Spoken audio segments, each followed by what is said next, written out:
It started, like any normal morning, in the small town of Hillshade. Sunlight was rising, kids were getting ready for school, and life moved as usual. Until one mother walked into her 7-year-old daughter's bedroom and found the bed empty. No noise, no note, no sign of struggle. The window was unlocked, the curtain moving slightly in the breeze. By 9 a.m., police were called. By noon, search teams were combing the woods, and by sunset, an Amber Alert had been issued across the entire state. But the real horror hadn't even begun. Because 3 days later, a child's shoe was found in a swamp nearly 50 miles away.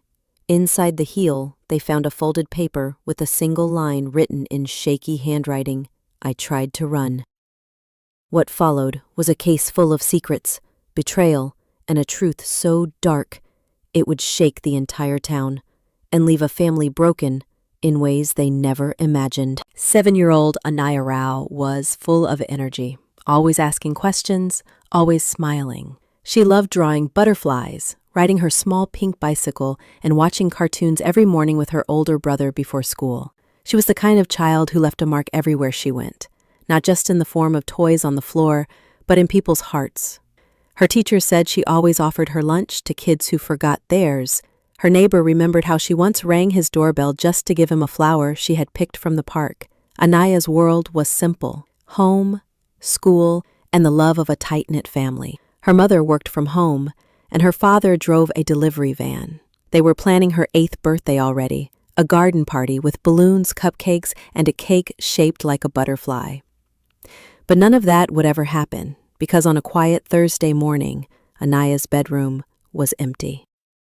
And what began as a missing child report would soon unravel into something much darker: a web of lies, a trail of clues, and a killer no one ever expected. It was Thursday, June 8th. Anaya's mother, Rupa, woke up around 6:45 a.m. like every day. She passed by her daughter's room and noticed the door slightly open. That's when she saw the bed empty. The Elsa blanket was still there, but no Anaya. Her school shoes were still near the dresser. Her toothbrush hadn't been used, her water bottle still full.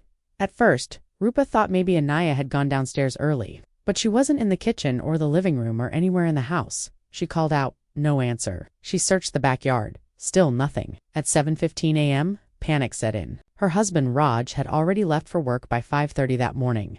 Their 12-year-old son Aryan was still asleep upstairs. The side door to the house, the one near the garage, was unlocked.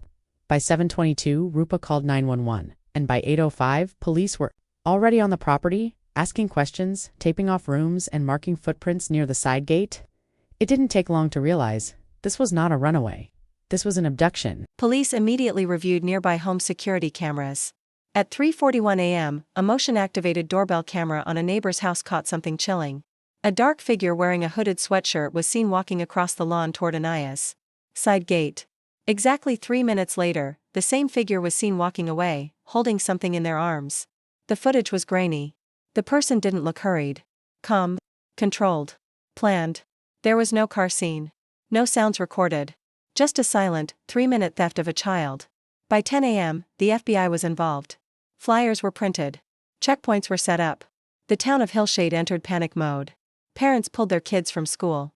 Stores closed early. And people locked their doors like never before. Rupa and Raj were asked to stay home. The house became a base for investigators. Aryan was questioned, gently. He had slept through everything. Or at least, he believed he had. The family handed over everything: phones, computers, tablet access. And still, no one could explain who had taken Anaya, or why. Police immediately reviewed nearby home security cameras. At 3:41 a.m., a motion-activated doorbell camera on a neighbor's house caught something chilling. A dark figure wearing a hooded sweatshirt was seen walking across the lawn toward Anaya's side gate. Exactly 3 minutes later, the same figure was seen walking away, holding something in their arms. The footage was grainy. The person didn't look hurried, calm, controlled, planned. There was no car scene, no sounds recorded, just a silent, 3-minute theft of a child. By 10 a.m., the FBI was involved. Flyers were printed. Checkpoints were set up. The town of Hillshade entered panic mode. Parents pulled their kids from school. Stores closed early. And people locked their doors like never before. Rupa and Raj were asked to stay home. The house became a base for investigators. Aryan was questioned, gently. He had slept through everything. Or at least, he believed he had. The family handed over everything: phones, computers, tablet access. And still, no one could explain who had taken Anaya, or why. For years earlier, in 2019, someone had anonymously called the police and reported a suspicious man watching children near the town park. He was described as mid-30s, brown hair, gray hoodie, parked in an old white van. No arrest was made. The man was never identified. But the location? It was just 2 blocks away from the Rao family home. Detectives pulled up neighborhood security footage from recent weeks, not just the night of the disappearance. And there it was. That same old white van, parked across the street from Anaya's school multiple times in the last month. No license plate visible. Always in the early morning hours. They now believed Anaya had been watched for weeks, maybe longer. A sketch artist was brought in. Patrols were doubled. And the FBI created a profile: male, organized, comfortable. With children possibly known to the family, the search widened. During a second sweep of the house, police noticed something odd. Aryan's laptop, the one he used daily for school and games, was missing. At first, the family thought it might have been taken as part of the investigation, but evidence logs showed it had never been turned in. When asked, Aryan suddenly looked nervous. After some hesitation, he admitted he had hidden it. Police retrieved it from under the garden shed. What they found on it would change everything. Aryan had been chatting online with someone under a fake name. They had connected through a gaming site months ago, but the conversation had moved to private email. The person had called themselves Uncle Z. He told Aryan he was a cool adult who liked kids, shared games, and sent Aryan small gift codes for mobile apps. And slowly, he started asking about Aryan's house, his family, his sister. Aryan admitted that he had once told him, "My sister wakes up before mom. She goes to the kitchen around 6. The laptop showed chilling messages from just 2 days before the abduction. "What's your address again? I might send you a real gift this time." And the most disturbing, "Bet I could come say hi one day without anyone knowing." Police set a trap using Aryan's account. They responded as him, pretending everything was normal. The person, Uncle Z, replied within hours. They chatted for 2 days. On the 3rd day, he slipped. He sent a photo of a plush toy, saying, "Guess who's holding this?" Behind the toy was a tiny corner of a wall, green paint, cracks, and a shelf with children's books. Digital forensics traced the IP address. It came from an old house 70 kilometers away, registered under a man named Joel West, a 38-year-old former teacher who had been fired years ago for inappropriate behavior, though never charged. He lived alone. No visitors. No job. And no record, until now. On June 17, a full SWAT team moved in. Inside the house, officers found the main floor empty. But in the basement, behind a padlocked storage door, was a small windowless room.